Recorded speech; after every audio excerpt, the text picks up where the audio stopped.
Willkommen, welcome, bienvenue. La radio du festival Bildrausch.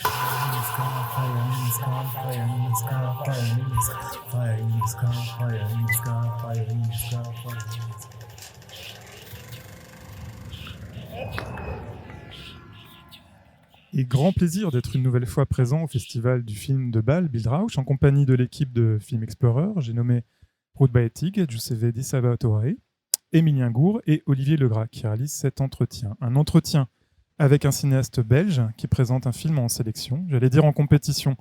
Mais c'est aussi une particularité de Bildrausch que de privilégier d'abord l'échange, la discussion autour des films, plutôt que la compétition. Et le film dont nous allons parler s'intitule Here. Il est signé Bas de Vos, que je salue. Bonjour Bas. Bonjour. Et merci d'avoir accepté d'échanger avec nous. Tu as étudié le cinéma à Bruxelles et réalisé depuis 2014 4 longs métrages, dont le dernier Here donc, a reçu le prix du meilleur film dans la section Encounters de la dernière Berlinale. Le héros de ton film se prénomme Stéphane et il est ce qu'on pourrait appeler un chic type. Celui qui n'hésitera jamais à vous aider si vous tombez dans le pétrin. Stéphane vient de terminer un chantier à l'étranger. Il construit des tours. Il est de retour chez lui à Bruxelles. Mais on demande à le voir en Roumanie. C'est sa mère et un ami d'enfance qui purge une peine de prison. Alors Stéphane va rentrer au pays. De toute façon, l'été bat son plein et qu'aurait-il d'autre à faire ici que de vider son réfrigérateur et de préparer des soupes. Stéphane aime marcher pendant des heures dans la ville, ou plutôt autour. Il est l'homme des lisières, des terrains vagues, des chemins de traverse. Stéphane s'arrête parfois pour regarder des trains passer ou pour tomber amoureux. Here est un film sur la ville, un film sur l'été, un film sur l'amour, un peu tout ça à la fois. À un moment de ton film, Bas, un bryologue, ou plutôt une bryologue, dit à propos de la mousse qu'elle étudie que ce végétal pousse partout, mais que la plupart des gens ne le voient même pas. Montrer aux gens ce qu'ils ne voient pas, est-ce la raison pour laquelle tu fais du cinéma ? Ok, ça commence très bien parce qu'il faut que tu répètes ta question. Je pensais que tu étais encore dans ta introduction. Pas de problème. Je reprenais en fait cet élément de dialogue de ton film que tu connais évidemment, sur cette mousse sur végétale que les gens, sur lesquels les gens marchent sans le voir. Et je te demandais si finalement ce n'était pas la raison pour laquelle tu fais du cinéma, à savoir montrer aux gens ce qu'ils ne voient pas. Oui, je crois. Oui, ça c'est une belle manière pour moi de décrire un peu la puissance du cinéma. Mais bien sûr, je pense que la mousse dans le film, c'est aussi peut-être une métaphore pour quelque chose de beaucoup plus large, pour un peu le lien invisible entre nous et le monde naturel. Hein? Mais peut-être aussi, ce lien est déjà si complexe que ça touche presque directement au mystère, je trouve. Le mystère de ce lien invisible. Et le cinéma, je pense que pour moi, c'est vraiment une manière de taper, de toucher très doucement, très légèrement, ce mystère que j'observe dans la vie quotidienne. Mais qui est extrêmement difficile à exprimer. Et donc, souvent, je manque les mots, surtout en français, parce que ce n'est pas ma première langue. Surtout en français, je n'arrive pas à vraiment exprimer qui sont les pensées derrière. Mais oui, montrer quelque chose qui était pour moi une question, quelque chose que je ne comprenais pas, mais où je sens quand même qu'il y a quelque chose de valeur dedans. Ça, c'est peut-être une des raisons pour faire du cinéma. Ouais. Donc l'idée plutôt de suggérer, plutôt que de dire clairement les choses. Et c'est vrai que ton film, c'est un film de peu de mots, c'est-à-dire qu'il y a peu d'éléments de dialogue. Les émotions passent d'abord par des gestes, et parfois des tout petits gestes d'ailleurs, que tu effleures avec ta caméra, comme tu le dis. Oui, parce que je pense que ce sont souvent des choses que j'ai ressenties, mais peut-être pas vraiment compris. Des choses que j'ai vues qui m'ont touché, et je me pose la question pourquoi ça me touche, pourquoi est-ce qu'il y a quelque chose là qui m'a ému, et souvent il y a presque quelque chose de une sorte de doublage, peut-être c'est pas le bon mot, mais je montre ce que j'ai vu. Parce que j'ai confiance peut-être que si moi j'ai ressenti quelque chose là, des autres vont avoir la même expérience, peut-être. Et comme ça, je me sens moins seul dans le monde. Donc oui, le cinéma est aussi une manière pour moi de me sentir lié à des autres. Peut-être c'est pas vraiment une réponse. Ah si, tout à fait. D'ailleurs, parmi les choses que tu montres, il y a la nature qui est très présente dans Air. Et à l'image de ces mousses que j'ai évoquées, c'est une nature qui est pleine de vitalité, mais qui doit constamment se faire une place dans le tissu artificiel de la ville. D'où ma question, comment on filme cette nature particulière de la nature de la ville, entre guillemets? Comment tu as voulu la montrer et comment tu as voulu la restituer? Ouais. Pour moi, tout a commencé avec une très simple observation que la mousse est vraiment partout. Ça existe partout et c'est le plus ancien plante sur Terre, pas dans l'eau, mais sur Terre.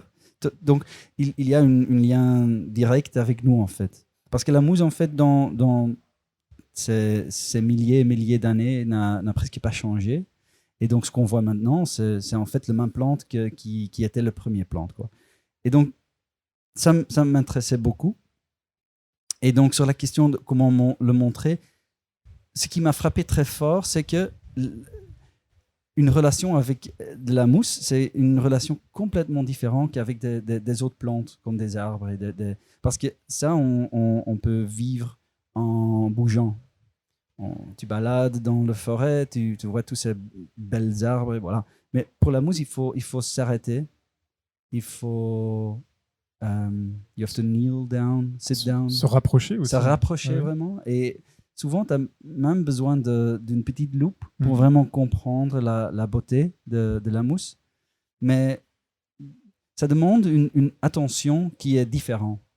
Ça demande une relation directe. Il faut toucher, il faut s'approcher. Et les choses qui est très bizarre, dès que tu as vu des mousses, tu les commences à voir partout.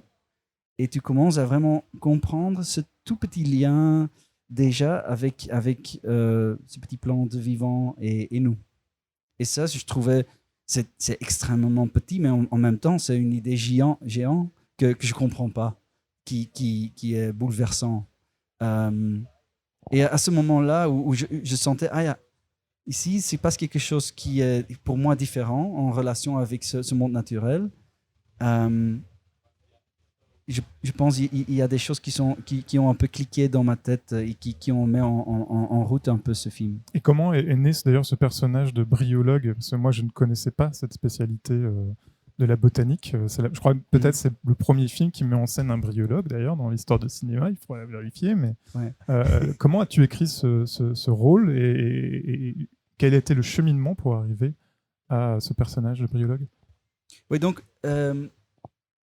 pendant en préparation du film, pour moi, écrire des scénarios, c'est toujours un peu une aventure et c'est chaque fois extrêmement différent.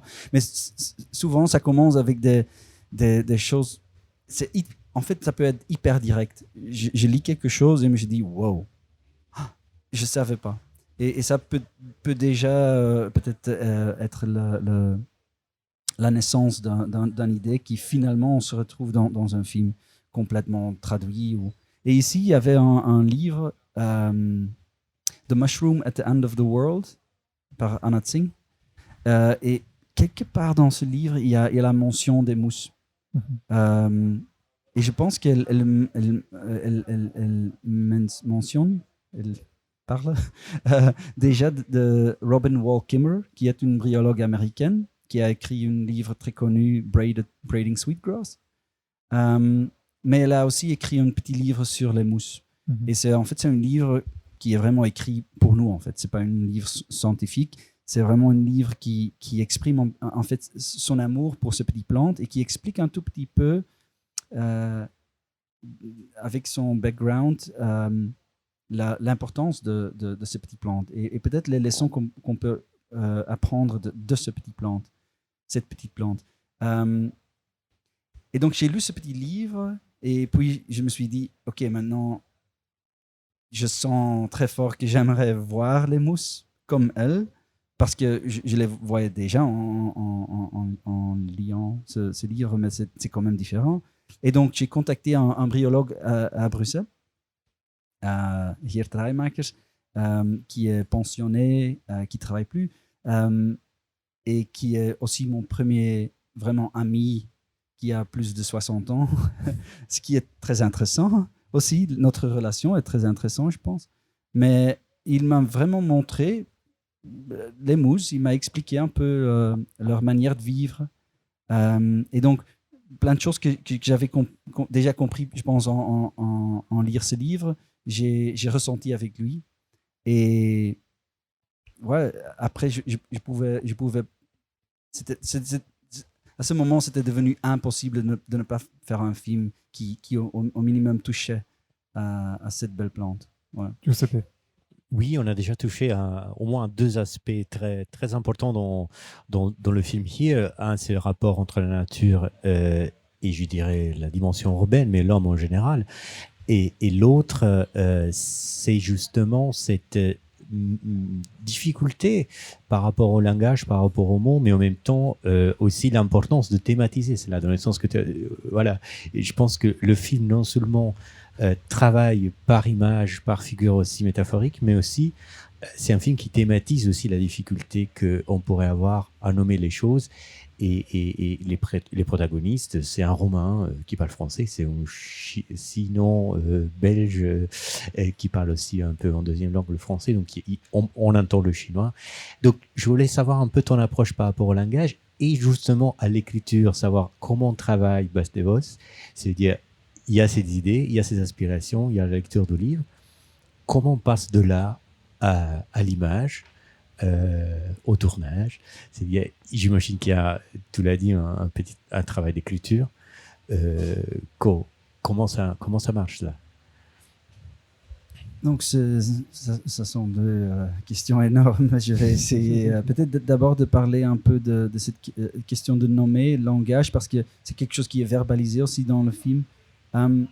J'avais dans ma tête cette image. Bon, quand je faisais des balades avec Geert, bryologue, qui connaissait tous les noms des différentes sortes de mousses, moi, je ne pouvais pas... je ne mémorisais pas les noms. J'oubliais chaque fois. Chaque fois de nouveau, j'étais là et je dis c'était quoi encore Et souvent, ce sont des noms en latin et ils ont un nom plus populaire flamand ou en néerlandais. Et bon... Je mélangeais les sortes, mais ça ne m'a pas empêché d'avoir quand même une relation avec ce petit plante. Et quand je parlais à Geert, il me parlait souvent de l'importance des noms. Il me disait au monde scientifique, si tu ne connais pas les noms, tu ne peux rien faire en fait. Tu commences par identifier et après tu peux commencer tes recherches. Si tu ne sais pas ce que tu vois devant toi, ça ne sert à rien. Et donc, j'ai trouvé ça extrêmement beau parce qu'on parlait d'une relation intime à travers des noms. Et donc, j'avais cette image dans ma tête que tu traverses la forêt et que tu connais les noms de toutes les plantes autour de toi. Et tout à coup, ça devient extrêmement difficile de jeter un peu de plastique parce que tu connais les autres autour de toi. Et ça, c'était pour moi une très belle image, mais en même temps, je trouvais ça aussi un peu perturbant. Je me suis dit, wow. Donc, pour nous, êtres humains, c'est comme on a besoin d'un nom. Si on ne connaît pas les noms, on est incapable. On ne peut pas entrer dans une relation intime. Et je ne peux même pas le croire. Et donc, j'avais dans une des premières idées du film était qu'on voyait des gens qui se rencontrent, mais qui oublient de poser cette question de base. Comment tu t'appelles? Comme ça, on peut peut-être avoir une relation intime. Mais à travers de ce petit plante et en relation avec ce petit plante, il y a quelque chose qui est né entre ces deux êtres humains. Et donc à la fin, c'est ça en fait que je pense que le film verbalise aussi vraiment. C'est si on n'a pas les noms, peut-être il y a quand même une relation, mais c'est plutôt mystérieux, c'est plutôt ressenti. Et ça parle peut-être à quelque chose qu'on a aussi un peu perdu, oublié, qui est peut-être un loin de nous.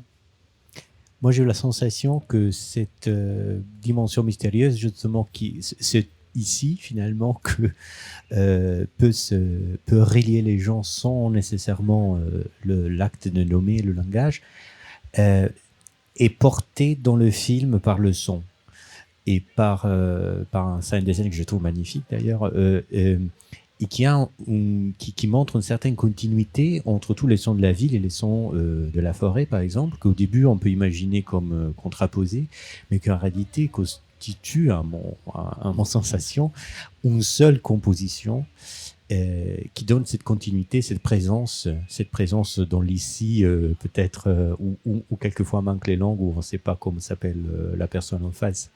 Est-ce que le travail avec les sons, c'était depuis le début pour toi très important? Comment t'approcher ces dimensions de travail?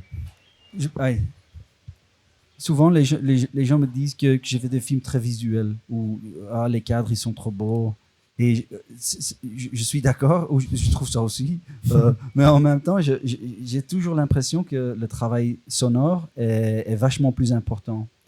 Et c'est aussi le son qui prend plus de temps, en fait. C'est très bizarre, je parle beaucoup avec mon chef-op, mais je parle beaucoup plus avec le sound designer et le mixeur, parce que c'est là, en fait, que le film devient quelque chose d'émotif. J'ai toujours considéré le son comme une sorte de couche mystérieuse, en fait. L'écran est concrète. On voit un homme dans une forêt. Et pour moi, je pense que je suis un peu comme un enfant dans cette manière de penser. Mais pour moi, voilà, l'homme est dans la forêt, ouais, il est là. Mais dans sa tête, il peut être autre part. Dans sa tête, il peut être en plein ville, ou il peut être avec un amant sur la plage de, je sais pas. Et le son peuvent nous transporter autre part. Et donc, j'ai toujours considéré un peu le son comme une manière de faire ce switch qu'on connaît, je pense, tout entre ce qui est là et ce qu'on entend. Donc, une sorte de son objectif et un son subjectif qui nous peuvent emmener presque directement vers le personnage ou vers ses émotions. Et donc, faire des tout petits voyages entre ces deux mondes, le monde du film concret et le monde du personnage émotif, parfois mystérieux, parce que c'est quelque chose où c'est très difficile à planifier ou avoir des idées concrètes en avance. J'ai essayé et ça marche jamais. J'ai des idées et on doit le jeter dans la poubelle parce que il faut essayer des autres choses et à un moment donné tu dis maintenant je suis avec lui et je peux pas expliquer pourquoi. Je ne sais pas pourquoi, mais quand je ressens maintenant ça marche. La bande sonore de ton film, d'ailleurs, puisqu'on en parle, comporte également une musique extra-diégétique très discrète. On entend des notes comme ça au violoncelle, il me semble, à un moment donné. Est-ce que tu peux nous parler du statut de cette musique que tu as ajoutée au film? Oui, c'était quelque chose de très difficile pour ce film. Je savais que je pouvais avoir quelque chose qui, parfois, mais très légèrement, donnait une sorte de comment il faut dire ça, a blanket, quelque chose autour des épaules Une enveloppe. Oui, qui enveloppe un peu le personnage principal. Et c'est comme parce qu'il est souvent seul et de dire quand même t'es pas seul, on est avec toi. Et je pense que la musique a un tout petit peu ce statut. Mais ça restait très, pour moi, et Brecht, j'ai bossé avec Brecht Amel qui a un groupe qui s'appelle Rasen. On a travaillé pour mon film précédent, Ghost Tropic, ensemble. Et là, ce statut était extrêmement clair. Ici, on sentait que on voulait quelque chose, mais c'était très difficile à trouver quoi exactement et combien et où. Et donc, ça restait un peu dans le balance jusqu'au fin. Et c'était une expérience, je pense, pour nous deux, très difficile. C'était aussi très chouette parce qu'il a fait plein de choses, mais souvent, c'était trop ou ça prenait trop d'attention. Et c'était vraiment jusqu'à la fin qu'on a trouvé des instruments corrects qui avaient une sorte de son organique qu'on cherchait et qui avait cette émotion, mais quand même ouvert qu'on voulait. Emilien. Oui, puisqu'on parle d'équilibre, j'aimerais bien revenir aussi à la notion d'équilibre dans l'écriture du film. Et j'aimerais plus précisément revenir sur deux images dans le film qui, à mon avis, sont des principes d'écriture entre lesquels tu trouves un équilibre tout à fait inédit. La première image, c'est cette image du personnage qui, au cours d'une promenade, retrouve des graines dans sa poche. Et il me semble que c'est une image de ce que tu fais dans le film en tant que cinéaste. Tu jettes des graines, les graines d'un récit qui prend forme petit à petit. L'autre image qui m'intéresse, c'est cette image du personnage qui travaille à vider son frigo. C'est un peu l'histoire du film, c'est un type qui vide son frigo. Et il me semble que là aussi, ça répond à un principe d'écriture du film, qui est le principe de l'épure. Tu vides le cinéma de tout ce qu'il peut avoir de spectaculaire, de tout ce qui peut faire obstacle pour te concentrer sur des moments, voilà, sur des détails du réel. Ma question, j'y viens, c'est comment est-ce que tu as travaillé à cette articulation entre jeter des graines et vider le frigo?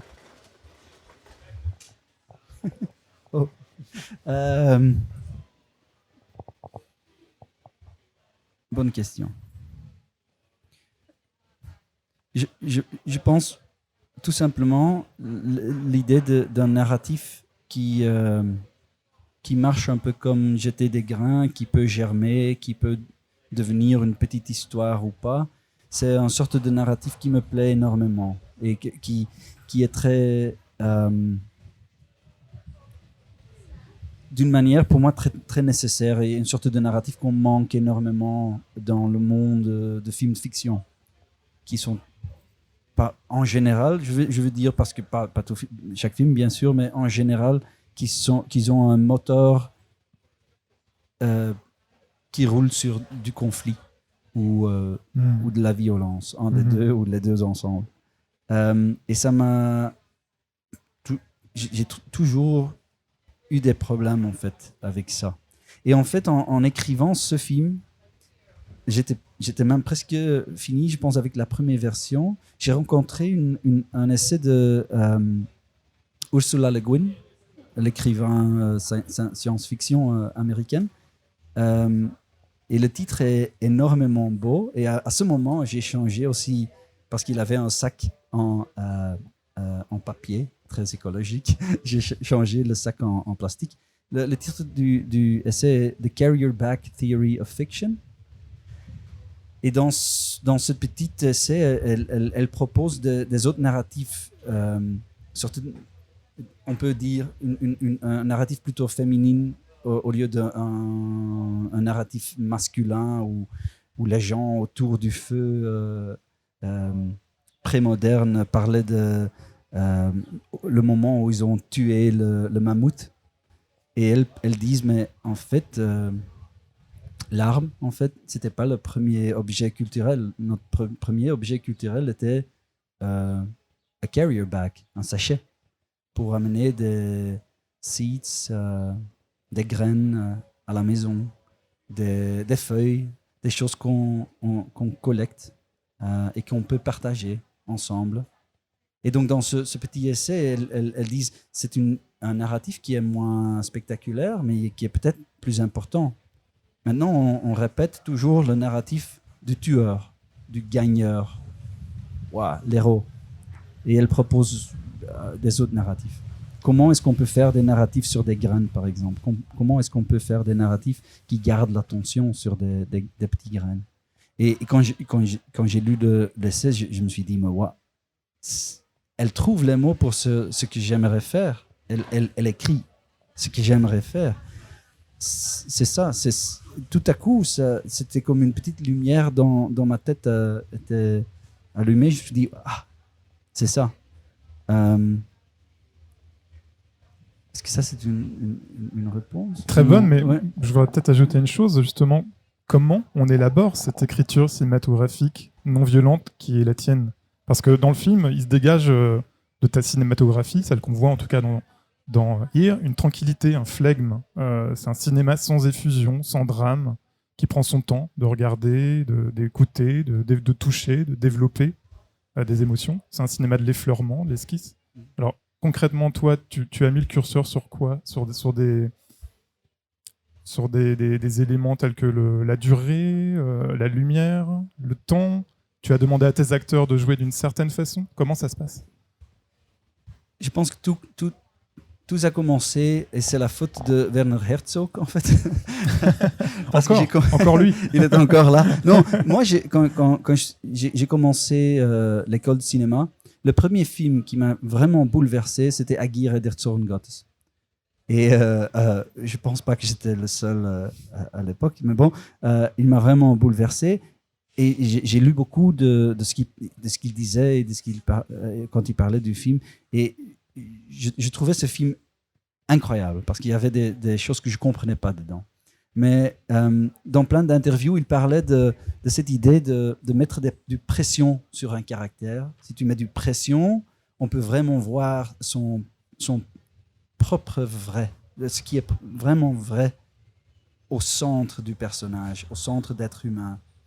Et quand il disait ça, je me suis dit, c'est super intéressant, mais je pense exactement l'inverse, en fait, l'opposé de ça. Je pense être ici, nous quatre, et les gens autour de nous, en train de... Bon, le temps est bon, et peut-être ce qui se passe ici, c'est beaucoup plus vrai que ce qui se passe au moment qu'il y a quelque chose d'horrible qui se passe. Peut-être là, il n'y a pas vraiment la vérité le centre de notre esprit. Peut-être le centre de notre esprit est ici, toujours. Et peut-être c'est pas spectaculaire, mais peut-être c'est extrêmement petit. Je ne sais pas, mais je trouvais cette idée. Et donc, je pense à la base de tous les films que j'ai faits jusqu'ici, et à la base de ma manière de penser, il y a ce penser que le vrai nous est là. Il faut juste le voir.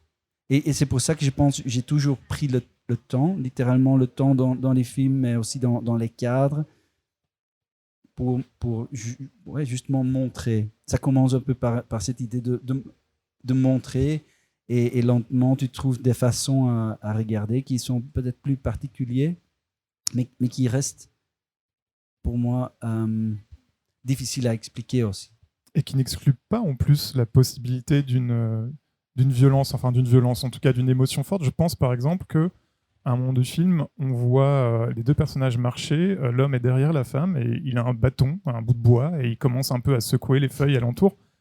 Et dans ce film extrêmement tranquille, d'un seul coup, il y a une petite inquiétude là qui naît juste de ce geste. Parce que justement, avant, tu nous as installés dans un art calme.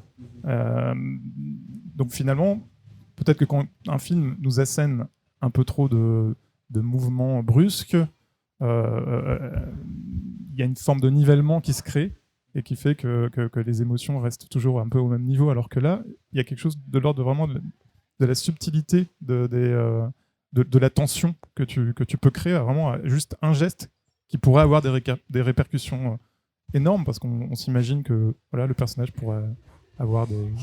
Je pense que des choses comme ça, ils sont aussi très fortement liées à les images qu'on connaît. La raison qu'on a cette connexion, c'est parce que c'est une image qu'on lie à un moment de danger, en fait. Voilà. Et oui, je me suis très conscient de ça et parfois j'en suis pas sûr que ce sont les meilleurs choix, mais je pense aussi il y a très vite la manière dans laquelle elle reprend peut-être le pouvoir ou quelque chose. Et donc il y a très vite aussi une balance dans cette scène. Je pense pas que mes films sont ignorants de violence, mais je pense que ils sont. Je pense qu'il se lie plutôt à une violence invisible, une violence politique, une violence qui est présente dans la manière dans laquelle notre société tourne, marche. Et en fait, le fait qu'ils existent, mes films, sont déjà une sorte de opposition. Presque, je dirais, en résistance. Résistance, c'était le mot que je cherchais, je trouvais pas. Ouais, voilà. Ouais, parce que il y a une chose belle que on discutait à la sortie du film avec Ruth. C'est insister sur ce qu'on appelle souvent les terrains vagues. Et j'aime bien, on aime beaucoup cette expression parce qu'il y a ce vague qui finalement est tout autre que vague, dans le sens que c'est justement un lieu où on réapprendre à voir, on réapprendre à sentir, et justement où on peut voir jaillir des choses. Donc pour moi, ce qui est fort dans ta cinématographie, et notamment dans Here, c'est comment il y a des situations où justement l'intensité, on ne parle pas la violence justement, mais l'intensité jaillit, sort, émerge d'un coup. Alors je me demande, est-ce que voilà, c'est le travail de l'écriture, ou est-ce que c'est vraiment aussi dans la performance du tournage que ça arrive des choses, dans le sens que pas comme Zwartzwoi disait qu'il faudrait se mettre avec la caméra, attendre 7-8 heures en attendant de voir arriver la chose, mais on a ces sensations quand Liu, par exemple, commence, il y a ce tout petit sourire. Il arrive après des longues secondes d'expression anonyme. Voilà, tous ces petits gestes d'émergence qui font la force finalement positive, justement, comme une résistance par rapport au fonctionnement dans lequel notre société marche. Est-ce que c'est quelque chose que tu écoutes, tu es là, tu écoutes, ou est-ce que c'est quelque chose que, après tout, remet en scène? Je pense que c'est difficile à dire parce que ce sont les deux, en fait. Très souvent, j'ai écrit une scène qui est absolument rien. C'est juste, il entre dans l'appartement, il y a la chaleur du soleil, et voilà, il se pose dans son sofa. Voilà. Et ça, c'est la scène. Mais je sens quelque part dans ma tête, je sens, il y a une sorte de... Il y a une puissance émotive dans ma tête. Je sais ce que j'aimerais voir, ou ce que j'aimerais traduire peut-être avec cette image. Et c'est ça ce que j'essaie à expliquer à un comédien, mais très souvent, les comédiens, ils font autre chose avec, où ils l'interprètent d'une autre manière, où ils ajoutent des petits gestes inattendus. Et je pense que ma seule responsabilité sur un plateau, c'est de faire ça, d'écouter, de voir et de dire « Ah, là tu faisais quelque chose qui était intéressant, peut-être c'était par hasard, mais tu as touché ton nez un peu trop long. » Et ça me donnait un sentiment que tu n'étais pas 100% à l'aise dans ton appareil. N'importe quoi.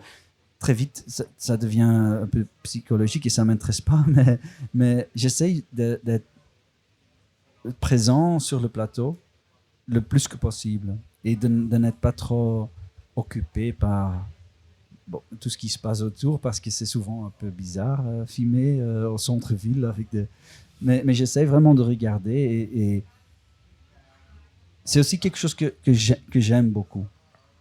Alors, ouais. On le disait dans ton film, il y a un rapport microscopique au réel à l'échelle de la mousse, mais il y a aussi un rapport macroscopique à l'échelle de la ville. Cette ville que tu regardes de manière très singulière, tu as une vision de la ville dépeuplée, sans milieu ni contour, La ville est une sorte d'archipel dans Here, où des îlots seraient reliés par des trouées de nature encore sauvages. C'est un espace ouvert, presque abstrait, presque vide aussi de présence humaine, qui est parcouru donc de ses béances, de ses respirations. Est-ce que le personnage, au final, c'est pas cette ville, pardon, au final, ce n'est pas le personnage principal de ton film?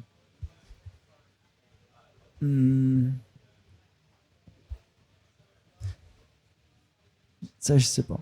Comme un organisme vivant. Oui, je pense que ce qui est central, en tout cas, c'est la relation entre ces caractères humains et peut-être cet organisme qui est la ville et cet organisme multi-organisme qui est le monde naturel. Donc, peut-être, pour moi, c'est plutôt ça qui est au centre, une sorte de nœud, une sorte de network. Un réseau. Oui, un réseau, c'est ça le mot. Et la vue, bien sûr, sur elle-même est un réseau énorme. Peut-être parce que c'est le troisième film que j'ai fait à Bruxelles et qui parle de Bruxelles. Peut-être si on prend les trois films ensemble, il commence à être peut-être là on peut trouver des correspondances entre ces trois films qui dit vraiment quelque chose sur la nature de la vie de Bruxelles. Peut-être, j'espère. Mais j'en suis pas sûr parce que ça reste moi qui a j'ai vécu là 20 ans et c'est pas assez en fait. Et ce serait quoi cette chose alors qui fait la particularité de Bruxelles par rapport à une autre ville? Surtout cette question, je pense, de difficulté de voir la connexion interhumaine. Parce que souvent, si on est... Par exemple, ici, maintenant, on parle français, mais la plupart des gens parlent, je pense, la grande majorité parle allemand. À Bruxelles, il n'y a pas de majorité qui parle une langue. Il y a une majorité qui parle plusieurs langues. Et donc, déjà sur ce niveau, c'est difficile de regarder quelqu'un dans les yeux parce que tu ne sais jamais vraiment s'il te comprend ou pas. Et donc la première question est toujours, est-ce que tu me comprends? Est-ce que je parle ta langue? Et souvent, la réponse est non. Ou des épaules qui sautent. Et donc, là peut-être, je pense, il y a quelque chose qui est assez particulier à Bruxelles par rapport de cette question de connexion inaudible, invisible, mais directe. Si moi je me trouve dans le métro, je trouve des manières à communiquer, à parler à des gens sans mots. Et ici, je pense que j'utilisais plutôt des mots. Et ça, c'est peut-être particulier pour Bruxelles, peut-être. Merci beaucoup, Bas Devos. Merci à vous. Willkommen, welcome, bienvenue. La radio du festival Bildrausch.